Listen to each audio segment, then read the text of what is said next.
ছেলের বায়না এই দুধটা দিয়ে আমাকে নতুন কিছু ওকে বানিয়ে দিতে হবে। তাই দুধটাকে গরম করলাম আর 1 কাপ সুজি নিলাম। সেই সুজির মধ্যে গরম দুধটা পুরোটাই ঢেলে দিলাম যাতে সুজিটা একেবারে নরম হয়ে যায়। এখন তো তালের সিজন চলছে, তাই একটা তালকে ভালোভাবে গুলে নিয়েছি। তার মধ্যে দিয়েছি চিনি, লবণ আর মৌরি। চিনি, লবণ, মৌরি দিয়ে ভালো করে তালটাকে গুলে নিয়ে তার মধ্যে দিয়ে দিলাম ময়দা দিয়ে এখন ভালো করে মেখে রাখবো। এর মধ্যে অবশ্য আমি ওই সুজিটাও দিয়ে নিয়েছি। ময়দাটাকে মেখে রেখে সঙ্গীতাকে সঙ্গে নিয়ে চলে এলাম সদরঘাটে এসেছি এই যে মাছ নিতে। অনেকদিন ধরে ইচ্ছে করছে মাছ খেতে, কিন্তু বাড়ির ওপরে মাছের আর পাত্তা পাচ্ছি না, কারণ আমি যে সকালে ঘুম থেকে উঠি সে সকালে কিন্তু মাছবালারা মাছ বিক্রি করে চলে যায়। তাই রাতের বেলায় এলাম সদরঘাট থেকে খুচরো মাছ নিব বলে।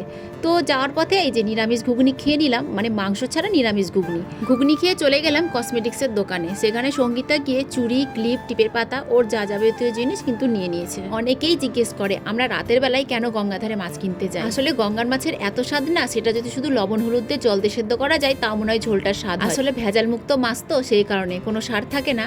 আর নিয়েছিলাম তোমার বড় একটা পাঙাশ মাছ। বললো এটা গঙ্গার পাঙাশ, তবে বুঝতে পারিনি এটা গঙ্গার পাঙাশ কি পুকুরের পাঙাশ। অনেক মানুষ আছে যারা পাঙাশ মাছ খেতে পছন্দ করে না, কিন্তু আমার বেশ ভালো লাগে। তারপরে চলে এলাম রান্নাঘরে। তারপর কড়াইয়ে তেল বসিয়ে এই যে টুকটুক করে তালের বড়াগুলো ভেজে নিলাম। আর এই তালের বড়া খেতে আমার ছেলে ভীষণ ভালোবাসে।